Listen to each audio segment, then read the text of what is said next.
전에 미국에서 있었던 한 이야기가 글로 소개되어진 적이 있는데요.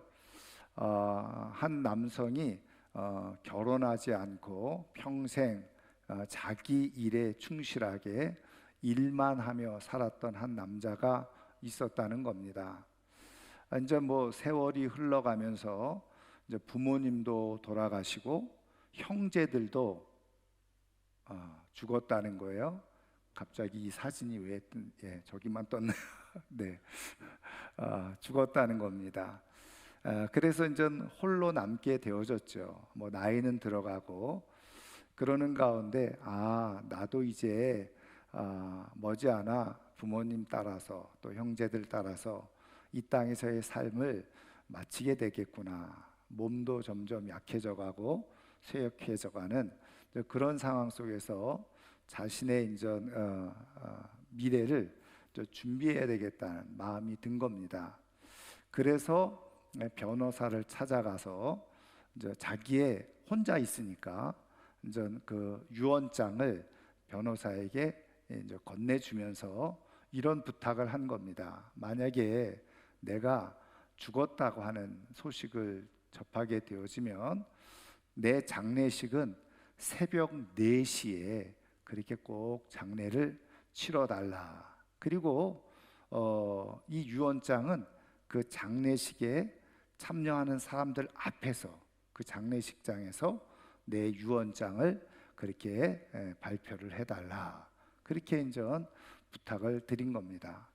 그리고 이제 몇 개월 후에 정말 이분이 이제 하나님의 부르심을 받게 되어졌고, 이 소식을 접하게 된 이제 변호사는 이제 그 남자의 이제 그 유언을 따라서 이제는 그 폰에 저장되어져 있는 그런 연락처에다가 이 사람의 이제 부고를 전하게 된 거죠. 그리고서 장례식을 언제 치르느냐? 새벽 4시에 장례식을 치른다고 이야기를 한 겁니다. 그 장례식 날 그 장례식장에 온 사람들은 몇 명이나 되어졌을까?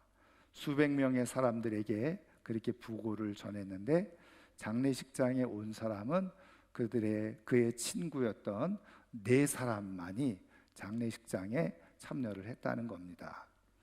그러자 이제 이 변호사는 이제 고인의 뜻을 따라서 장례식을 다 마치는 시점에서 이제 유언장을 오픈을 해서 이제는 읽게 되어진 거죠. 거기에는 이렇게 쓰여져 있습니다. 이 새벽 4시에 이렇게 장례식에 참여해 준 모든 분들께 진심으로 감사와 그리고 존경을 표합니다. 그러면서 지금 이 자리에 오신 분들이 나를 진심으로 사랑했던 분이시라는 것을 내가 기억을 하고, 여기에 참여한 분들에게 내가 그동안 많지는 않지만 평생 모았던 재산을 다 나누어 드리는 것으로 하겠습니다. 이것이 나의 유언입니다. 그렇게 유언장을 소개를 하게 되어지고, 이분이 그동안 모았던 재산을 이 4사람에게 나누어 주게 되어졌는데, 이 4사람이 각각 10만 달러씩 받게 되어졌다는 겁니다. 이 10만 달러는 우리 돈으로, 지금 돈으로 환산하면은 뭐 1달러가 1,500원으로 계산하면 1억 5천만 원씩 이 장례식에 왔다가 받게 되어지는 그런 일이 일어나게 된 거죠.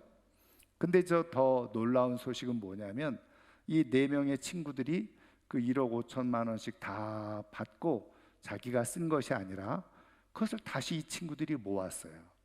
그러니까는 6억 정도 되는 돈이었겠죠. 그것을 이 고인 친구의 이름을 가지고 사회에다가 기부를 해서 이 친구의 이름을 남도록 그렇게 했다는 내용입니다. 정말 아름다운 이야기겠죠. 여러분, 저는 이 글을 보면서 죽은 이 친구가 정말 자신의 인생을 통해서 수백 명의 사람들과 관계를 맺고 살아왔지만 진짜 자기를 사랑하고 자기를 기억해 줄 친구들은 누구인가? 그것이 궁금했었겠죠. 그래서 아마 이런 일을 행한 것은 아닌가, 이런 생각을 해보게 되어져요. 여담입니다마는 여러분, 장례식에 잘 참석해도 때로는 그것이 내게 복이 될 수 있을 줄 믿습니다. 아멘 하시네요. 네. 그런데 여러분, 더 귀한 것은 뭐냐면, 아까도 말씀드린 것처럼 이 4명의 친구들이 그것을 돈을 받아서 꿀꺽한 것이 아니라 이 친구의 이름을 기리기 위해서, 기억에 남도록 하기 위해서 이 친구의 이름을 가지고 사회에 그 모든 돈을 기부를 했다는 거죠. 그러니까 이 4명의 친구들이 우리가 흔히 말하는 찐 친구였다는 것을 우리가 알 수 있는 것은, 자신의 유익을 위해서가 아니라 죽은 친구의 명예를 위해서 기꺼이 그 모든 것들을 다 내어 주었다는 것입니다. 여러분, 우리가 인생을 살아가면서 좋은 친구 관계, 우정의 관계를 맺고 좋은 사람들과 함께 살아가는 것은 굉장히 큰 축복이고 은혜인 줄 믿습니다. 저는 소원하기는 오늘 이 자리에 참여한 우리 사랑하는 모든 성도들의 인생 가운데 이런 정말 진심이 서로 잘 담겨진, 진심 어린 그런 친구의 관계들을 맺으면서 살아갈 수 있기를 주님의 이름으로 축원합니다. 근데 여러분, 중요한 것은요, 우리가 하나님을 믿고 신앙하면서 살아갈 때 하나님도 우리에게, 우리와 이런 관계 속에서 하나님도 계시기를 원하신다는 거예요. 그저 우리가 그냥 껍데기 신앙을 가지고 있는 것이 아니라 하나님과 진심으로 참된 교제 속에서 참된 신앙을 가지고 살아가기를 원하시는 것이 바로 우리 하나님 아버지의 마음이고 뜻이라는 거예요. 여러분, 저는 오늘 이 아침에 나온 우리 사랑하는 모든 성도님들이 살아계신 우리 하나님 아버지와 정말 마음이 다 담겨져 있는, 진심이 담긴 참된 교제, 참된 신앙을 통해서 정말 하나님의 이름이 나를 통해서 영화롭게 되어지고, 또 우리의 삶에도 하나님의 축복으로 가득 채워지는 복된 역사들이 일어날 수 있기를 주님의 이름으로 축원합니다. 자, 그렇다고 한다면 정말 하나님과 깊은 참된 관계 속에서 삶을 살아가는 사람들은 어떤 모습을 가지고 살아갈 수 있는가? 그것을 오늘 말씀을 통해서 우리가 반추를 해보는데, 그 모습을 보면 내가 정말 하나님과 깊은 참된 관계 속에서 삶을 살아가고 있는지 아닌지를 점검해 볼 수 있고, 이것을 통해서 내가 정말 하나님과 참된 관계 속에서 삶을 살아가는 가운데 말씀드린 것처럼 하나님께서 우리의 인생에 주시고자 하는 은혜를 풍성하게 누리며 살아갈 수 있는 우리 모두가 되기를 주님의 이름으로 축원합니다. 그렇다고 한다면 하나님과 깊은 진심 어린 참된 관계를 맺고 살아가는 사람들은 어떤 모습을 가지고 살아갈까? 오늘 우리에게 주신 말씀을 통해서 살펴보면요, 오늘 우리가 읽은 이 예레미야 애가는 앞서 우리가 예레미야서를 읽었잖아요. 근데 이 예레미야 선지자가 했던 중요한 예언이 무엇이었다고요? 이 남쪽 유다, 이 예루살렘이 바벨론에 의해서 멸망을 당할 수밖에 없고 멸망당하게 될 것이다. 여러분, 사실은 어느 누가 이런 말을 하고 싶은 사람이 누가 있겠습니까? 사실은 하나님의 명령과 말씀을 따라서 우리 조국 예루살렘이 망하게 될 것이다. 그래서 많은 사람들이 포로로 끌려가는 일이 일어나게 될 것이다.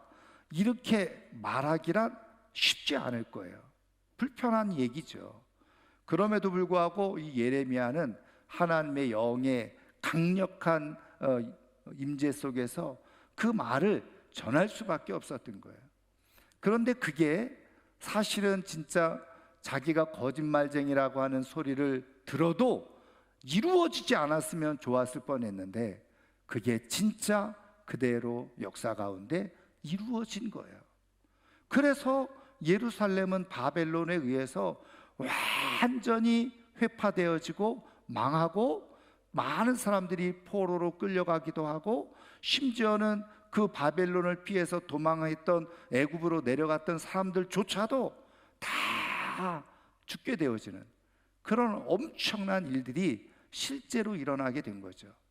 이런 과정 속에서 예레미야는 사실은 마음에 큰 고통을 가지고 슬퍼할 수밖에 없었던 거예요. 이것을 그대로 기록해 놓은 것이 바로 예레미야 애가입니다. 그래서 예레미야가 부른 슬픈 노래라는 거죠.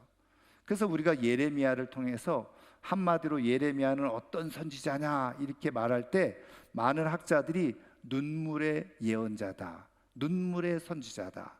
여러분, 이 예레미야 애가서를 읽어보면 수없이 내가 하나님 앞에 흐르는 눈물을 주체할 수 없는, 왜요? 조국 예루살렘이 멸망당한 것에 대한 큰 고통과 아픔과 슬픔을 가지고 이렇게 고백하고 노래할 수밖에 없었던 현실, 그것을 그대로 담고 있는 것이 예레미야 애가서예요. 그런데 여러분, 이 예레미야 애가서 짧지만 한번 읽어보면 이렇게 슬픈 노래만 있느냐? 그렇지 않아요. 오늘 우리가 읽은 말씀의 이 3장의 일정 부분은요, 그 슬픔 중에도 하나님께서 주시는 위로 속에 소망의 노래를 하고 있다는 거예요. 오늘 우리가 읽은 이 부분은 바로 이 소망이 담겨져 있는 한 부분을 우리가 같이 읽게 된 건데요. 그런데 이렇게 하나님 앞에 소망의 노래를 갖고 있음에도 불구하고 사실은 이 말씀을 가만히 살피고 읽어보면 좀 부담스러운, 당황스러운 내용들이 그대로 기록되어져 있다는 것을 알게 되어지는데, 어떤 내용일까요?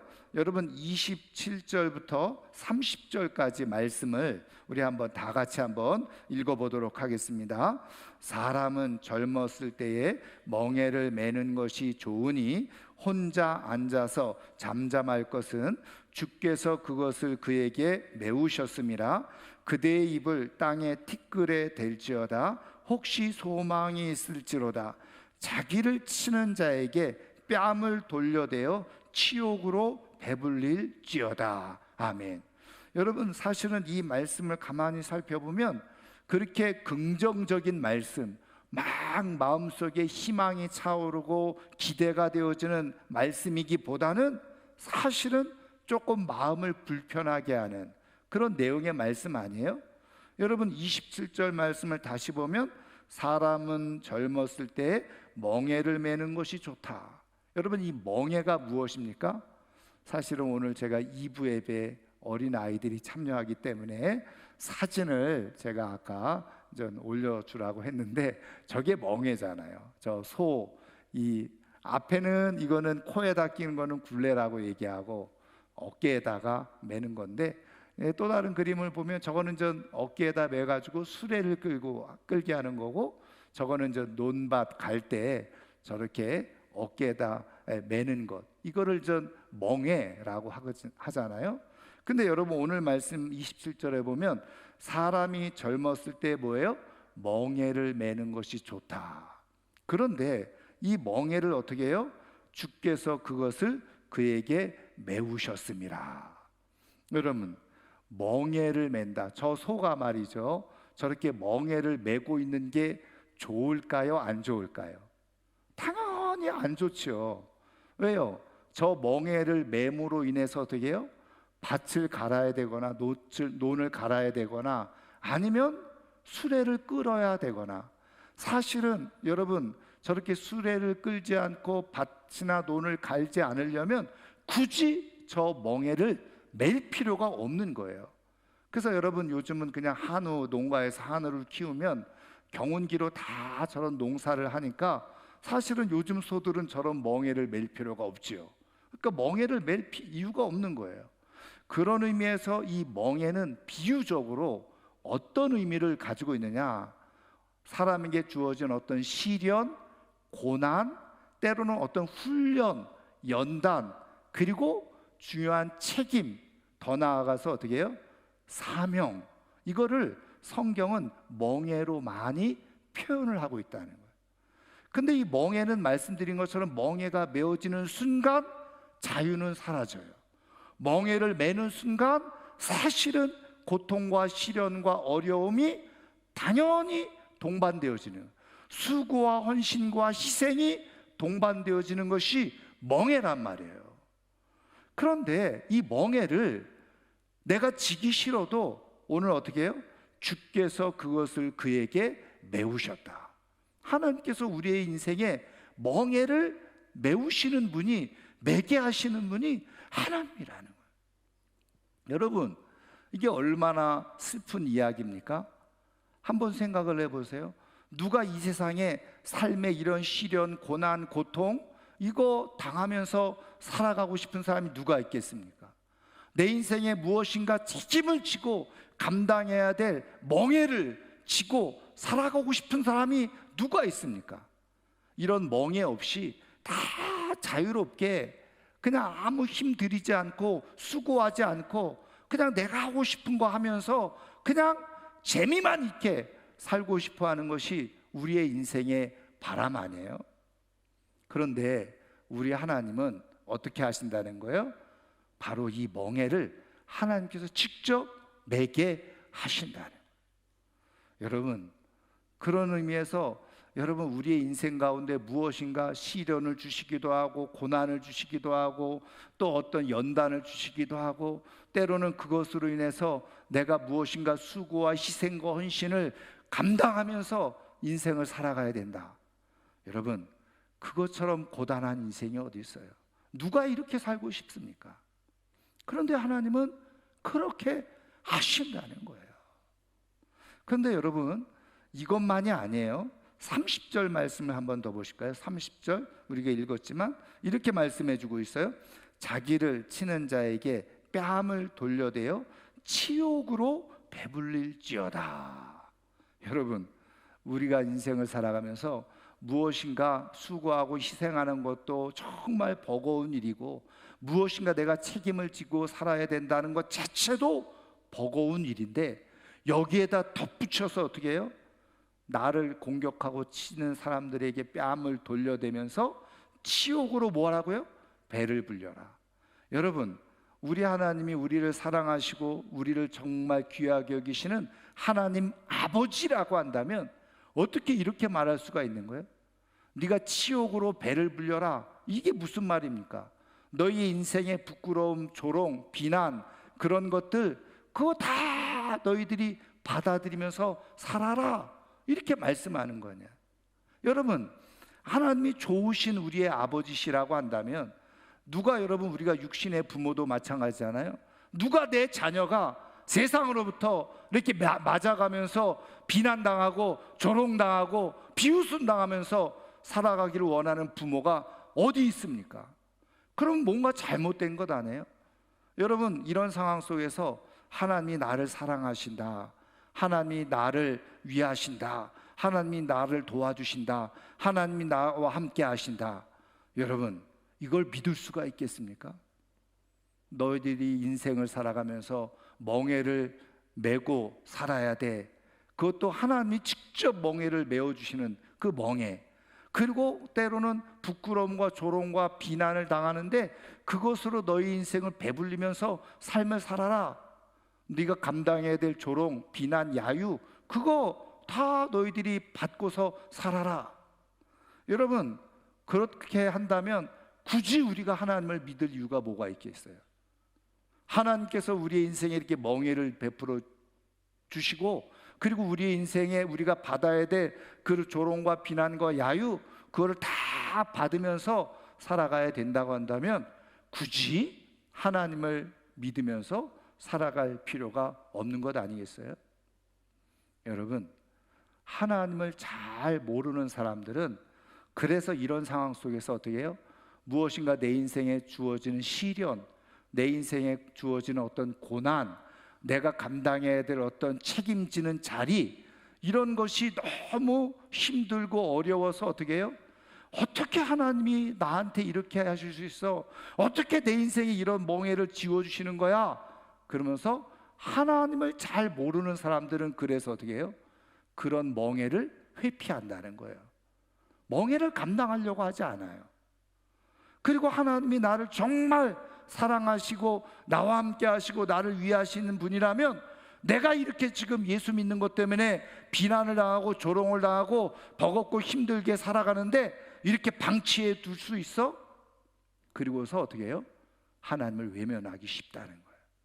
근데 여러분, 이 말씀을 통해서 지금 하나님께서 예레미야 선지자를 통해서 우리에게 주시고자 하는 중요한 메시지가 뭐예요? 하나님을 진짜, 하나님과 진짜 깊은 영적인 바른 관계 속에서 삶을 살아가는 사람들은 내 인생에 주어진 멍에를 기꺼이 감당한다는, 그리고 때로는 예수 믿는 것 때문에 불편해지고 힘들어지고 어려워지는 일에 대해서도 그것을 다 감수하며 살아간다는 거예요. 왜 그럴까요? 그 이유가 바로 31절부터 33절에 있습니다. 자, 31절부터 33절 말씀 한번 다 같이 읽겠습니다. 이는 주께서 영원하도록 버리지 아니하실 것임이며 그가 비록 근심하게 하시나 그의 풍부한 인자하심을 따라 긍휼히 여기실 것임이라. 주께서 인생으로 고생하게 하시며 근심하게 하심은 본심이 아니시로다. 아멘. 여러분, 한마디로 말하면 하나님께서 우리의 인생에 멍에를 메워주시기도 하고 때론 지옥을 당하면서 살게 하시긴 하시지만, 그것이 뭐라는 거예요? 하나님의 본뜻이 아니라, 하나님의 본심이 그게 아니라는 거예요. 그러면 하나님의 본심이 무엇입니까? 여러분, 우리가 예레미야서를 읽어봤지만 이 예레미야 선지자를 통해서 말씀해 주신 하나님의 본심이 뭐예요? 여러분, 예레미야 29장 11절 한번 찾아보도록 하겠습니다. 앞으로 잠깐 넘기시면 되니까. 자, 예레미야 29장 11절 말씀, 우리가 이 말씀을 암송하는 분들도 많이 있어요. 자, 한번 찾으셨죠? 예레미야 29장 11절 말씀 같이 한번 읽습니다. 여호와의 말씀이니라. 너희를 향한 나의 생각을 내가 아나니 평안이요 재앙이 아니니라. 너희에게 미래와 희망을 주는 것이니라. 아멘. 여러분, 이것이 하나님의 본심인 줄 믿으시기를 주님의 이름으로 축원합니다. 하나님은 우리가 멍에를 메고 고통 가운데 죽어가는 것을 원하는 분이 아니라는 거예요. 우리 인생에 고생 그리고 근심만 주시는 분이 아니라는 거예요. 하나님이 때로는 우리의 인생에 멍에를 메게 해주시지만, 때로는 치욕을 당하면서 살도록 두시기도 하시지만, 그것이 하나님의 본심이 아니라는 거예요. 하나님은 어떻게 우리가 평안 가운데 살아가기를 원하고, 우리 장래가 미래가 있고 희망이 있는 삶이 되기를 원하시는 분이 바로 우리 하나님 아버지의 본심이라는 거예요. 여러분, 우리 하나님의 본심은 지금도 여전히 우리의 인생의 평안과 더 나아가서 우리의 인생에 영광을 주고 싶어 하시는 분이 바로 우리 하나님이신 것을 믿으시기를 주님의 이름으로 축원합니다. 그게 하나님의 본심인 거예요. 그런데 때로는 그 하나님의 영광을 주시기 위해서 우리 인생에 잠시 멍에를 매게 하실 때가 있다는 거예요. 무엇을 위해서? 우리에게 주어질 영광을 위해서 하나님은 잠시 우리의 인생 가운데 멍에를 감당하게 하실 때가 있다는 거예요. 또 하나님은 잠시 우리의 인생의 치욕을 당해도 그것을 감당할 수 있도록 하나님께서 하신다는 거예요. 왜요? 그런 과정이 있어야지만 영광에 하나님이 주시는 면류관이 주어지기 때문에 그래요. 여러분, 멍에가 없이는요 우리에게 영광이 주어지지 않아요. 멍에가 없이는 우리에게 참된 기쁨이 주어지지 않습니다. 멍에가 없이는 우리에게 주어질 영광은 존재하지 않아요. 그래서 하나님은 우리의 인생에 최고의 영광스러운 인생을 만들어주고 싶으셔서 때로는 필요한 멍에, 감당해야 될 시련, 감당해야 될 수고, 감당해야 될 희생, 그것을 지우신다는. 여러분, 그런데 하나님은요, 보세요. 그렇게 멍에를 지우시는데 그것을 우리가 감당하지 못할 정도의 멍에 주시는 분이 아니라는 거예요. 여러분, 그래서 이렇게 말씀하고 있죠. 여러분 31절 말씀을 한 번 더 보시면 이렇게 되어져 있어요. 이는, 이건 뭐예요? 치욕으로 배불려라, 멍에를 매라, 이런 의미로 말씀하시고, 이는 주께서 영원하도록 버리지 아니하실 것입니다. 우리를 버리지 아니하신다는 거예요. 32절에 그가 비록 근심하게 하시나, 멍에를 맬 때 힘들어서 막 근심도 하고 그러죠.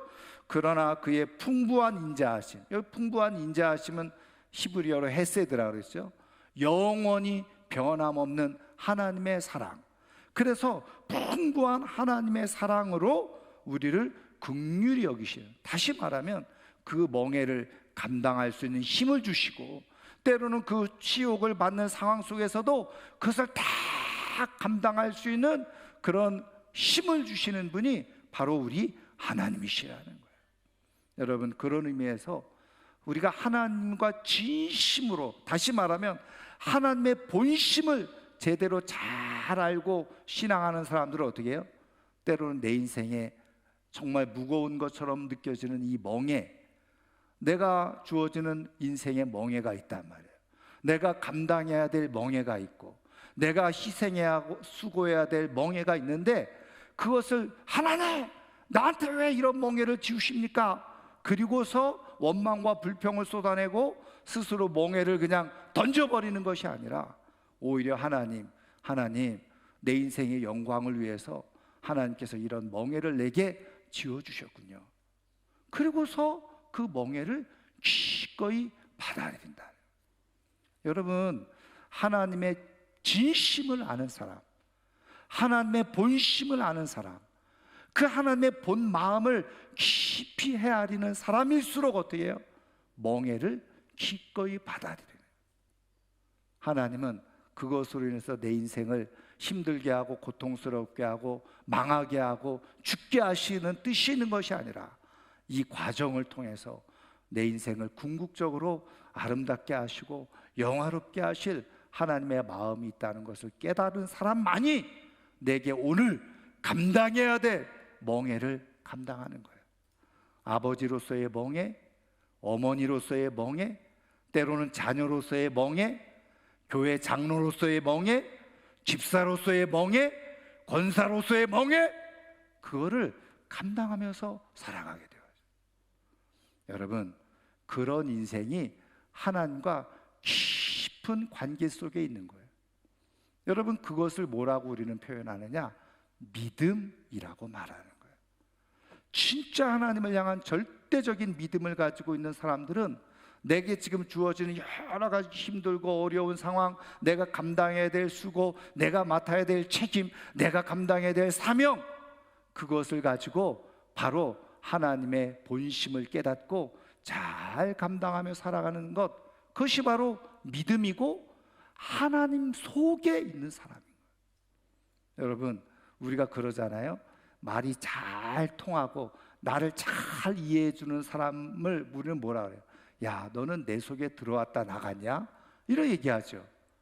여러분, 정말 하나님의 본심을 알고 하나님 속에 있는 사람들은요, 하나님의 마음이 무엇인지, 하나님의 뜻이 무엇인지를 알고서 하나님으로부터 주어지는 멍에를 회피하지 않고 던져버리지 않고, 불편하다고 수고스럽더라고 내가 뭐 이런 희생을 하면서 왜 살아야 돼? 그러면서 던져버리는 것이 아니라, 아, 여기에 하나님의 깊은 뜻이 있지. 그리고서 그것을 받아들이고 그 수고와 희생과 헌신, 때로는 내가 감당해야 될 고난 다 감수하면서 삶을 살아간다는, 여러분, 그런 인생에게 하나님의 영광이 주어지는 거예요. 저는 우리에게 주어진 이 멍에를 잘 감당하는 가운데 하나님께서 우리에게 약속해 주시는 영광스러운 미래를 얻을 수 있는 하나님의 사람들 되기를 주님의 이름으로 축원합니다. 멍에는 우리의 인생을 죽이려고 하는 게 아니에요. 멍에는 우리의 인생을 망하게 하려고 하는 것이 아닙니다. 하나님이 우리에게 씌워주시는 멍에는 우리를 하여금 영원히 멸망시키려고 하는 것이 아니라는 거예요. 하나님이 우리에게 주시는 멍에는 하나님의 계획이 있어요. 하나님의 영광스러운 미래가 있습니다. 그 멍에를 기쁘게 받아들이고 하나님이 주시는 힘으로, 사랑으로, 믿음으로 잘 견뎌나갈 수 있는 하나님의 사람들 되기를 주님의 이름으로 축원합니다. 그래서 여러분 성경을 읽어보시면 모든 믿음의 사람들을 한번 가만히 여러분 살펴보세요. 연구해 보세요. 다 그들에게 주어진 멍에가 있었는데 그 멍에를 힘들고 수고스럽고 조롱과 비난이 있지만 다 감당하면서 삶을 살았던 사람이었다. 여러분, 우리 예수님도 그런 멍에를 가지고 이 땅에 오셨잖아요. 그리고 십자가를 지신 거예요. 그래서 예수님께서도 이렇게 말씀하시죠. 마태복음 11장 우리가 너무나도 잘 아는 28절 이하의 말씀 보면 수고하고 무거운 짐진 자들아 다 내게로 오라 내가 너희를 쉬게 하리라. 그러면서 29절에 나는 온유하고 겸손하니 내가 너에게 준 멍에를 메고 나를 따르라. 내가 주는 멍에는 가볍고 내 짐은 쉽다. 여러분, 예수님도 우리에게 말씀하시는 내가 너에게 주는 멍에는 가볍다. 여러분, 왜 예수님이 우리에게 멍에를 주시는 거예요? 말씀드린 것처럼 수고하고 무거운 짐자들아 다 내게로 오라 내가 너희를 쉬게 하리라. 우리에게 완전한 안식과 영광을 주기 위해서 예수님도 우리에게 멍에를 매도록 말씀하고 있다. 그래서 이 비밀을 깨닫는 사람들은 어떤 태도를 취하는지 아세요? 여러분 29절 말씀해 보세요. 29절 말씀 이렇게 권면하고 있죠. 그대의 입을 땅에 티끌에 댈지어다. 이게 무슨 말입니까? 입을 땅에다 땅바닥에 대라는 거예요. 이걸 뭘 의미하는 거죠? 하나님 앞에서 완전한 복종과 순종을 의미하는 거예요. 하나님께서 우리에게 멍에를 매라고 말씀하셨을 때 알겠습니다. 제가 그 멍에를 지겠습니다. 이게 바로 우리의 입술을 땅에 티끌에 댄다는 거예요. 그러면 어떻게 해요? 우리 번역에는 혹시 이렇게 번역되어 있지만 히브리어는 이게 혹시라는 말로 번역될 수도 있고 반드시 우리가 성경의 표현대로 하면 정령 이런 뜻이에요. 그런 뜻으로도 해석이 되어져요. 반드시 뭐예요? 소망이 있을 것이다. 하나님이 주시는 소망이 그대로 이루어지는 역사가 일어나게 될 것이라고 말씀해 주고 있는. 그래서 하나님 안에 하나님 속에 살아가는 사람들은 멍에를 기쁘게 기꺼이 감당하면서 삶을 살아가게 되어지는 거예요. 저는 오늘 우리에게 주어진 하나님께서 우리의 직분에 따라 직책에 따라 우리의 삶의 자리에 따라 맡겨주신 멍에 그것을 정말 내가 잘 감당하겠노라고 나에게 힘을 더해달라고 그렇게 진심으로 하나님의 마음을 알아서 감당해 감으로 말미암아 하나님께서 우리에게 주시는 완전하고 아름다운 영광에 참여하는 우리 모두가 되기를 주의 이름으로 축원합니다. 이제 말씀을 마치려고 하는데요. 어린 시절에 굉장히 총명하고 똑똑해서 장래가 촉망되어지는 청년으로 자란 한 사람이 있었어요. 그래서 나름대로 정치가가 되어져서 정말 나라를 위해서 정말 살아보겠다고 생각했던 친구가 있었는데 25살 때에 아버지하고 사냥을 나가게 된 겁니다. 근데 그 사냥을 나가서 그 사냥총이 잘못되어지는 바람에 불발이 되어지는 바람에 그저 자기의 이 두 눈을 실명하게 되어졌어요. 아버지의 실수로 인해서 그런 일이 일어나게 된 거죠. 여러분, 정말 많은 꿈과 희망을 가지고 있었던 젊은이가 25살에 갑자기 실명이 되어지는 시각장애를 갖게 되어졌다. 여러분, 이게 얼마나 불행한 일입니까? 당연히 아버지는 더더욱 큰 죄책감에 빠져가지고요, 어찌할 바를 모르게 되어졌죠. 왜요? 아버지가 같이 사냥 나가자고 해서 그 잘못된 오발로 인해서 아들의 두 시력을 잃게 되어졌으니까 아버지는 정말 실망하고 깊은 죄책감에 빠져서 어떻게 해야 될지를 모르고 있는 상황 가운데 있을 때, 이 아들은 아버지의 본심을 아니까, 이게 아버지가 아들을 그렇게 눈 잃게 하고 싶어서 한 게 아니잖아요. 실수였잖아요. 그리고 아버지가 그동안 자기를 얼마나 사랑하고 있었는지 알고 있었기 때문에 아버지가 자기로 인해서 그렇게 자책하면서 정말 죽으려고 하는 그런 모습을 안타깝게 여긴 거예요. 그래서 이 아들이 아버지에게 이런 얘기를 하죠. 아빠, 양쪽 두 눈을 잃었지만 아직 제 머리는 남아있잖아요. 그러니까 너무 아빠 그거 가지고 힘들어하지 마세요. 그러면서 자기도 물론 힘들고 어려웠지만 일부러 아무 일 없었다는 듯이 그렇게 노래하면서 아빠 앞에서 기쁨을 표현하면서 그렇게 지내게 되어지는데, 놀라운 사실은 자기도 사실은 힘들고 어려웠지만 그 아버지를 위해서 그렇게 즐겁게 노래하면서 그것을 감당하는데, 희한하고 놀라운 것은 자기 안에 무엇인가 새로운 힘이 막 솟구쳐 오르더라는 거죠. 그래서 치료를 마치는 대로 그가 점자책을 구입을 해서 점자 공부를 하게 되어진 거예요. 그런데 놀라운 사실은 그렇게 공부를 해서 25살 때 실명을 했는데 30살에 무려 영국의 최고의 명문대학 케임브리지 대학의 경제학 교수로 임용되는 일이 일어나게 되어진 거예요.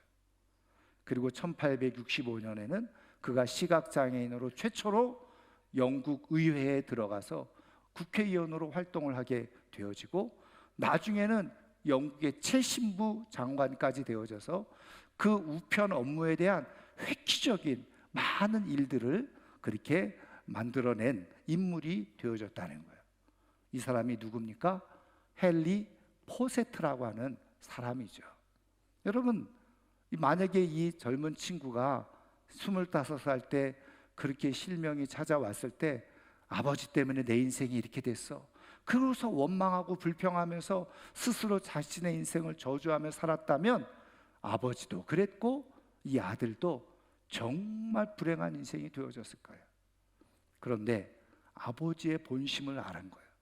아버지가 자기를 사랑했지만 실수로 이런 일이 일어난 것을 알았고, 아버지를 어떻게 해서든지 실망하지 않고 기쁘게 하기 위해서 자기의 인생을 그렇게 살아갔을 때 그의 인생은 영광스러운 인생이 되어지는 결과가 주어지게 되어졌던 거죠. 헨리 포세트는 자기에게 주어졌던 인생의 멍해를 기쁘게 기꺼이 받아들이고 하나님 앞에 납작 엎드려서 이것이 내 멍해라고 한다면 감당하겠습니다. 감당함으로 인해서 하나님께서 그의 인생을 영화롭게 해주시는 그런 은총을 누리는 인생이 될 수가 있었던 거죠. 사랑하는 성도 여러분, 때로는 우리의 인생에 힘겨운 멍해가, 그래서 내가 그것으로 인해서 내 인생이 너무 힘들다, 지친다 그렇게 느껴질 때가 있어요. 그런데 여러분, 그것이 하나님의 본심이 아니신 것을 잘 깨닫고, 그러면 이 멍해를 내가 어떻게 감당할까? 그렇게 하나님의 도우심을 구하며 멍해를 잘 감당함으로 하나님께서 우리를 위해서 준비해 놓으신 아름답고 영광스러운 미래의 주인공이 다 될 수 있기를 주의 이름으로 축원합니다. 말씀을 생각하면서 우리 시간 같이 한번 찬양을 하고